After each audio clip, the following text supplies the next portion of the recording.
بسم الله الرحمن الرحيم. عرفكم بنفسي، محمد عبد الله حجازي، سن 68 سنة. كنت بعاني من عدم يعني ألم شديد جدا في منطقة الرقبة، وإن أنا ما بقدرش أحرك رقبتي يمين أو شمال، بحس بألم فوق الوصف. وكمان ما كانش فيه نوم خالص، مش قادر أنام ولا على جنب اليمين ولا على جنب الشمال ولا في أي وضع بالظبط. يعني ممكن خلال 24 ساعة ما كنتش بنام 10 دقايق وربع ساعة من الإرهاق. فعرضت نفسي على الدكتور، قال لي تعمل أشعة رنين مغناطيسي. فلما رحت عملتها طلع فيه انزلاق غضروفي في الفقرات الخمسة والستة والسبعة، الغضروف خارج من مكانه. فطبعا قال لي عامل ضغط على أعصاب الكتف ومسبب تنميل وكهرباء في ايدي الشمال بطريقة فوق الوصف. فطبعا قال لي لازم عملية، لأن ده علاجها الوحيد العملية.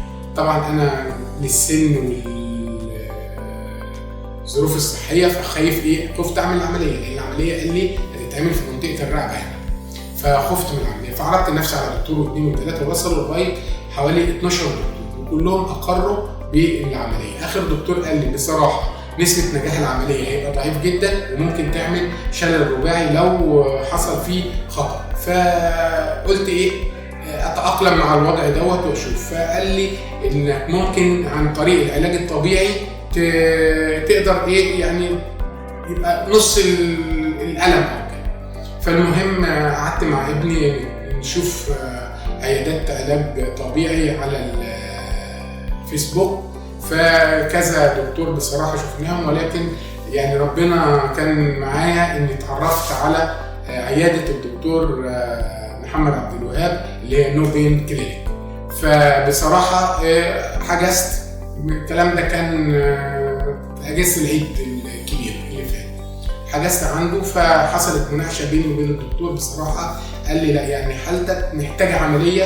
قلت له انا رافض موضوع العملية نهائي، فنحاول. قال لي خلاص يبقى نجرب 3-4 جلسات ونشوف في تحسن ولا لا. بصراحة انا رحت حجزت 6 جلسات وقلت له ان انا حجزت 6 جلسات. قال لي خلاص نجرب. فمع بداية العلاج ما حسيتش بتحسن، يعني او كانت نسبة التحسن بسيطة جدا، لكن في تحسن. ابتديت مثلا بعد ما كنت ما بعرفش انام خالص، ابتديت مثلا انام نص ساعة، ساعة الا ربع ساعة، يعني ابتدت والألم يبتدي يخف. وكنت طبعا عايش على المسكنات لدرجة ان انا كان ممكن اوصل ل 12 قرص علاج بالليل عشان اعرف اهدي الألم اللي جوايا.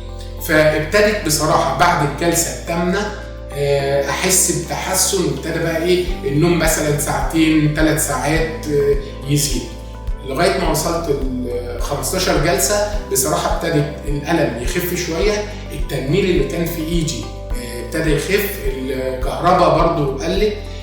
بصراحة يعني أنا بشكر الدكتور محمد عبد الوهاب والطاقم المساعدين اللي معاه، كانوا بصراحة نعم الأطباء. رجعوني بنسبة مثلا فوق 80%، مش 50%، لا فوق 80%، وما زال العلاج مستمر وفي نتيجة تحسن جميل. طبعا لما بتكلم عن كده بحكي ظروف حصلت معايا، سن كبير، ألم رهيب، تعب شديد جدا. فبحاول ان انا اقول الكلام دوت لاي حد بيحب ان هو يبعد عن العمليات ويحاول ان هو يشوف العلاج الطبيعي، بس لازم يكون هو يدي نفسه فرصة لممارسة الرياضة مع الدكتور بنفس التعليمات اللي الدكتور او المساعدين بتاعه يقولوا. انا هسيب هنا مع الدكتور الاشاعات اللي انا عملتها والتقارير الدكاترة والروشتات اللي موجودة معايا عشان اشارككم معايا فيها.